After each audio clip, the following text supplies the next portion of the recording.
Hola, bienvenidos. Aquí estamos nuevamente con nuestra familia de Leva Fan y estamos listos para otro episodio informativo de educación, de compartir, pero este aquí es un poco diferente. No sé si se dan cuenta que no tengo a mi lado a mi esposo, sino que tengo a mi tía amada. Y estamos listos para compartir con ustedes una información potente, poderosa. Ustedes saben que la misión de estos podcasts es elevar a tu familia y qué más que traer a tu propia familia como mi tía Bella para que ella me cuente lo que el Señor está haciendo en su vida. Así que déjeme presentársela. Bueno, mi nombre es Zoraida Gavín y soy afortunada de tener una sobrina tan hermosa como la que ustedes tienen aquí en este programa. Y la verdad que sí, estoy bien contenta de el honor de estar aquí porque es para mí ver la realización de palabras que Dios ha hablado a mi vida acerca de estos sobrinos. De verdad que estoy muy feliz, me siento muy orgullosa de ellos y de estar aquí compartiendo este momento con ustedes.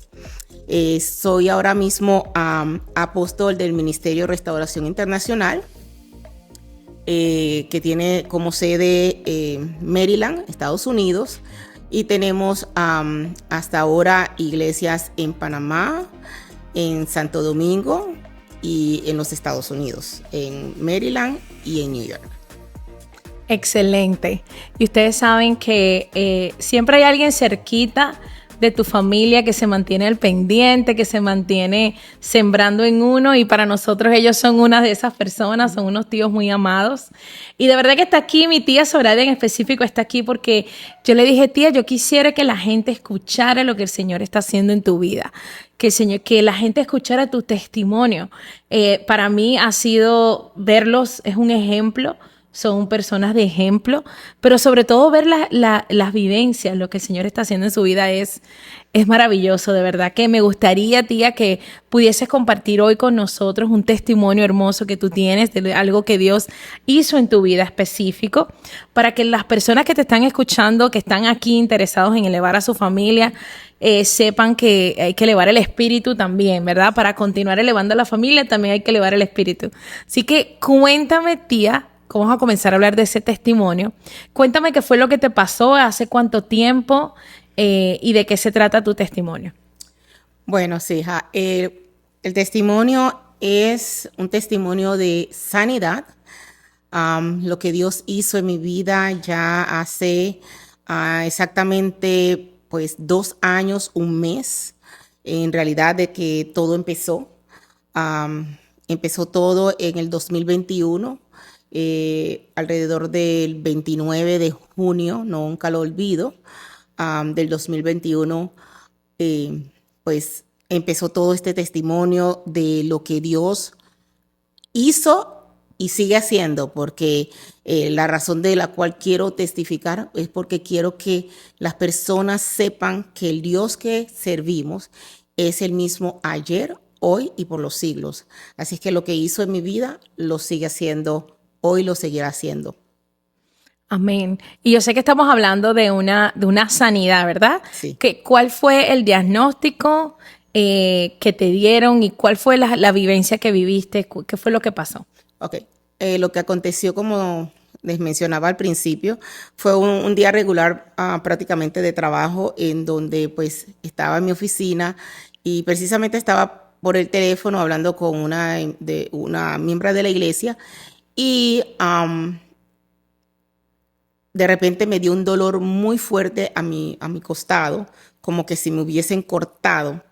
Y tuve que doblarme, sentarme, coger aire, porque ni siquiera podía hablar. Pasaron unos minutos, ella me decía por el otro lado del teléfono, tome aire, ¿qué le pasa? Y yo pues simplemente no podía casi hablar hasta cuando le pude decir, un dolor muy fuerte, pero ya está pasando.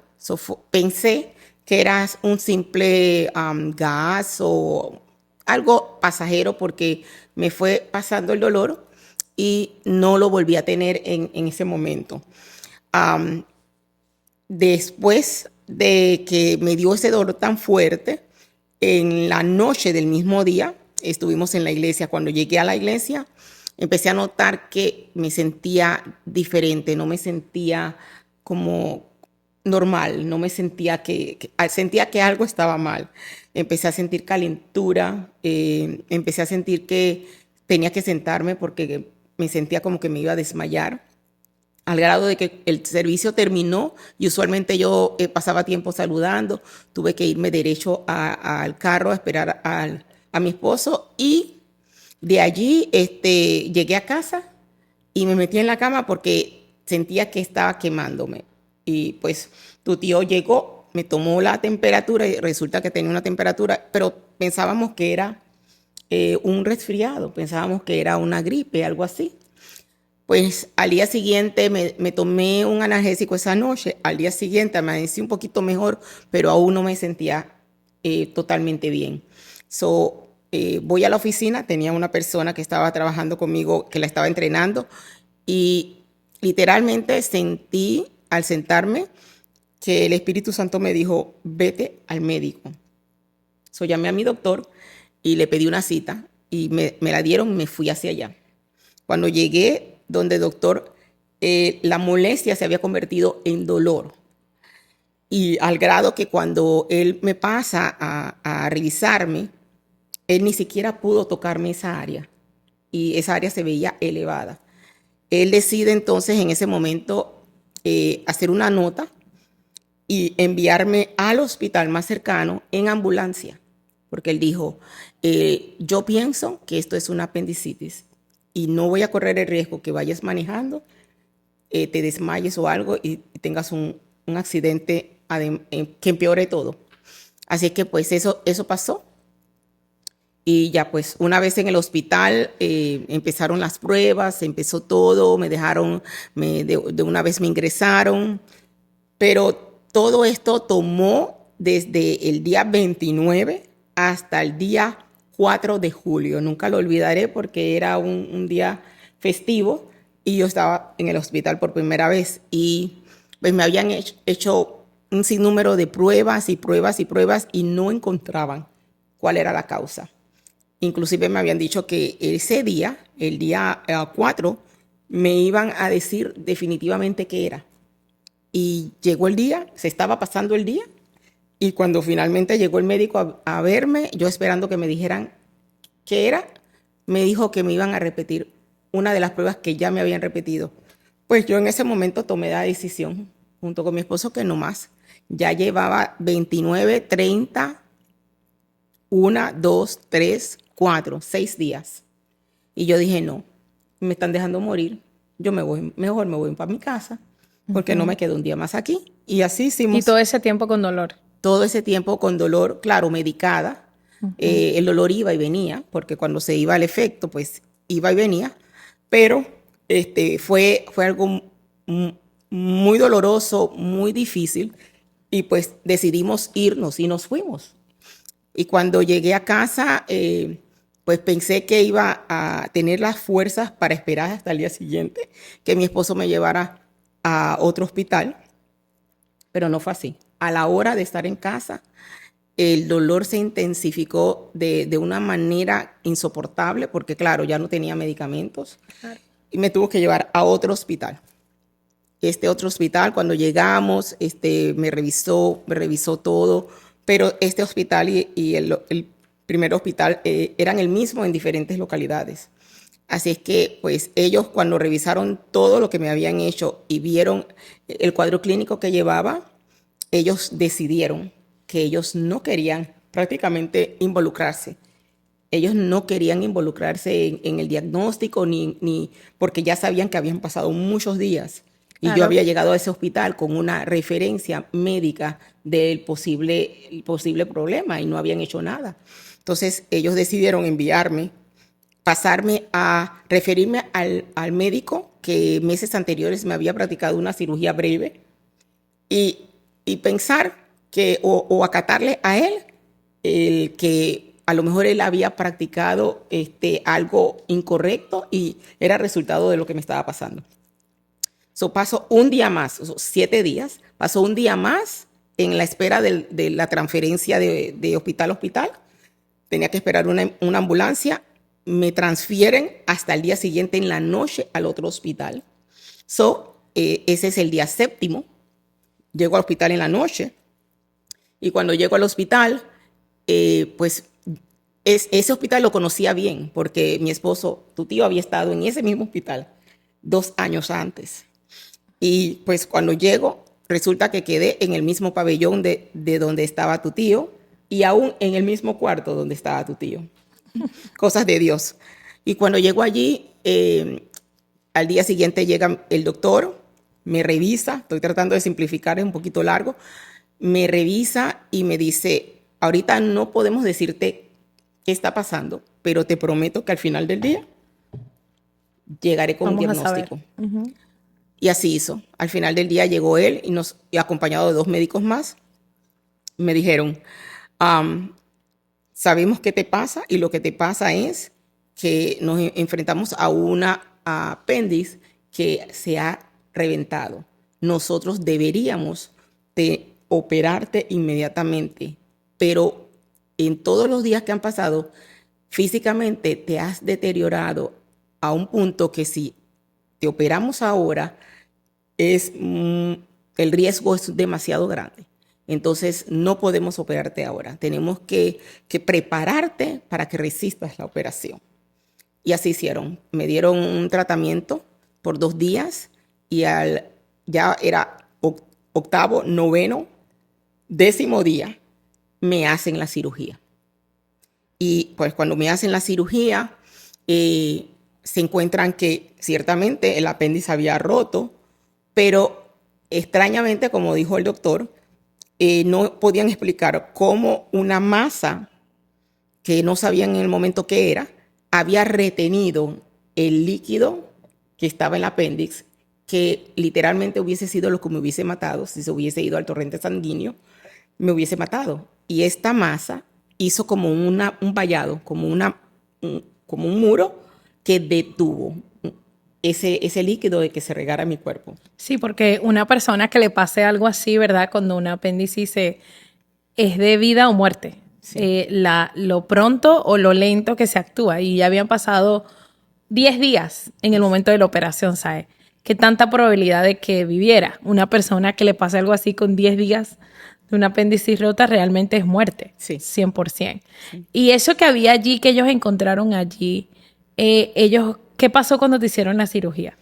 Bueno, en la cirugía tuvieron que hacer muchas cosas. Tuvieron que hacer una reconstrucción de intestinos porque habían partes que ya ellos tuvieron que hacerme una histerectomía porque tuvieron que remover todos estos órganos porque ciertamente el líquido no había llegado al torrente sanguíneo, pero había afectado áreas. Entonces ellos tuvieron que hacer muchas reconstrucciones. Mandaron a patología 2 biopsias. Vino la primera biopsia antes de que yo saliera del hospital y esa indicó de repente del lugar donde me la tomaron que todo estaba bien. Me envían a casa, me recupero lentamente, pero entonces me envían con la indicación de que posiblemente tengan que hacerme otra cirugía. Y yo estaba renuente a otra cirugía porque acaba de pasar un momento tan difícil. ¿Qué tan grande fue esa cirugía?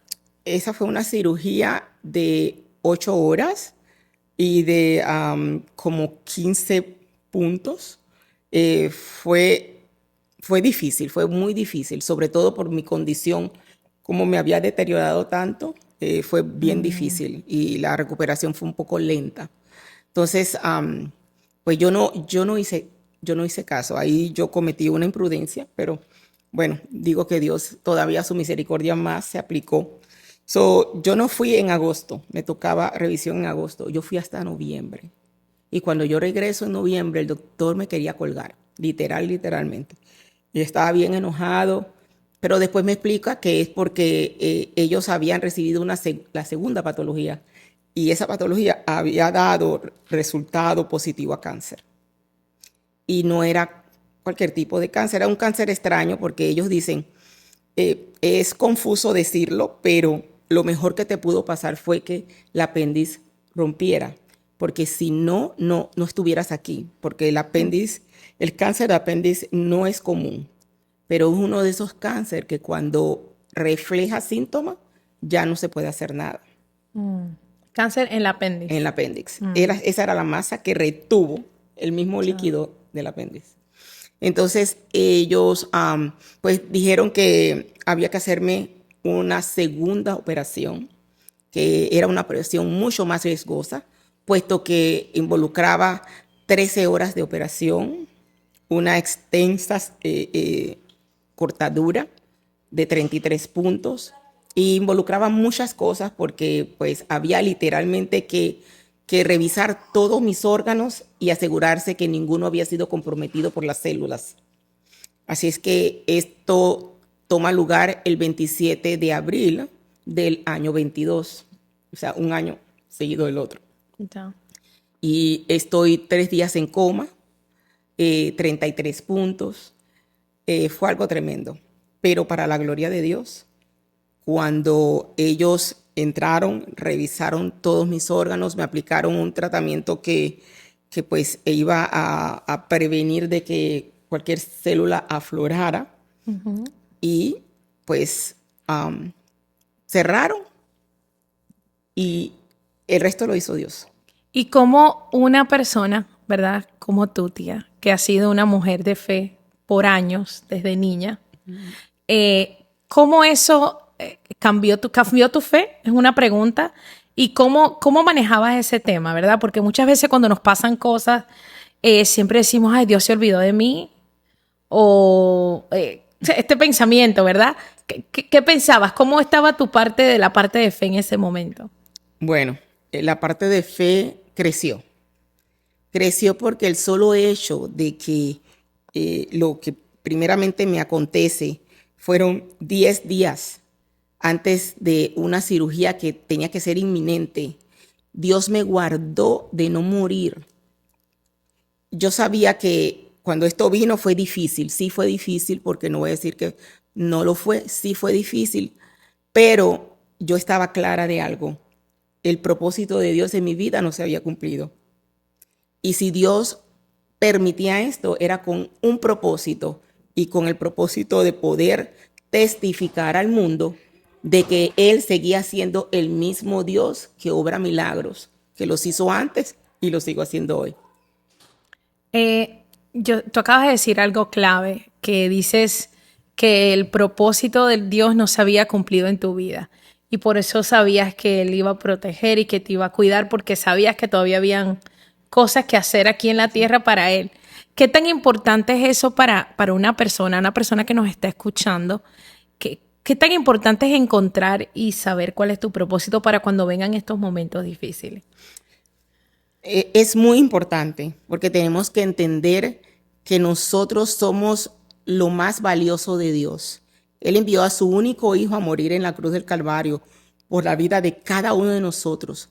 Y no hay un ser humano sobre la faz de la tierra que no tenga propósitos. Todos. Dios tiene un propósito separado y señalado para todos. Entonces, a los que nos están escuchando, les puedo decir que no hay ni una sola persona que no tenga de parte de Dios un propósito para bendición. Lo que pasa es que mientras que ignoramos el propósito de Dios, no podemos alcanzarlo. Pero todas las personas que existen y existirán vienen al mundo con un propósito de parte de Dios. ¿Qué cambió después que viviste esa experiencia de tu salud, verdad? Ese milagro que el Señor hizo en tu vida. ¿Cómo eso cambió tu fe? ¿Ha cambiado algo? ¿O tu manera de vivir o tu manera de ser? ¿Cómo ves la vida ahora? Bueno, puedo decir que cambió mi fe, sí, porque la incrementó, pero hay algo muy importante que también me interesa dejar en la mente de los que nos escuchan en este día, y es la importancia de que como creyentes entendamos que somos responsables de cuidar este cuerpo. Esto es algo que ignoramos mucho.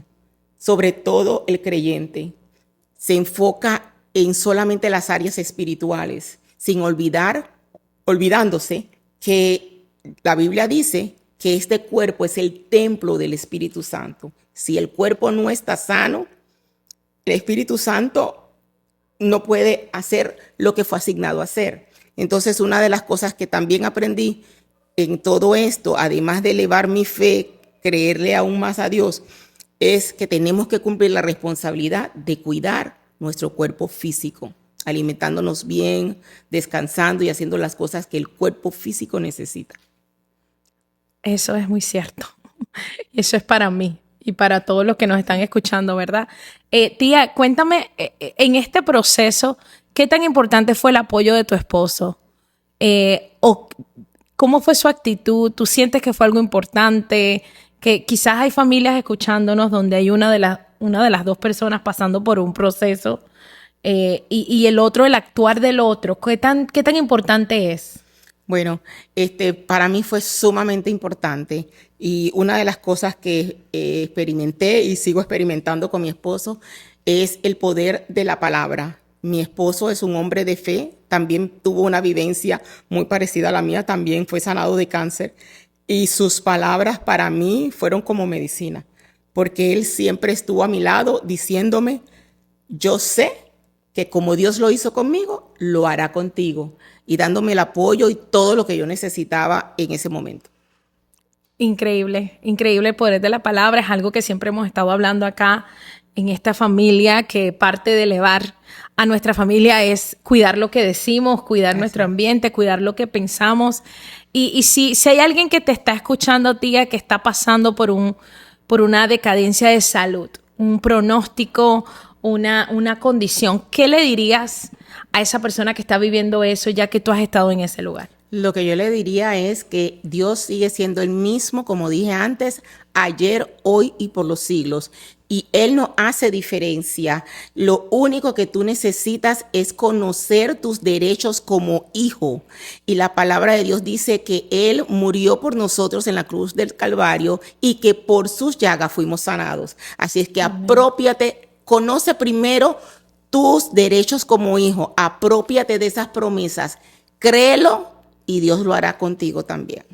Qué bendición es tener una mujer como tú, Zoraida, en mi vida, en mi familia, una mujer que con sus palabras deposita siempre palabras sabias, palabras que llegan hasta lo más profundo, palabra de Dios realmente. Así que gracias por abrir tu corazón y contar este proceso que viviste, en el cual me imagino que en el momento se veía largo, pero gracias al Señor ya pasó y hoy lo podemos usar para testificar y traer a otros y darle testimonio a otros de que si tú estás pasando por algo como esto, el Señor va a hacer la obra, puede hacer la obra, solo tenemos que empoderarnos de esas palabras, de esas promesas, como dijo mi tía Zoraida. Así que nada, gracias a ustedes por estar aquí, familia bella de Levafan, y nos vemos en la próxima. No olvides seguirnos.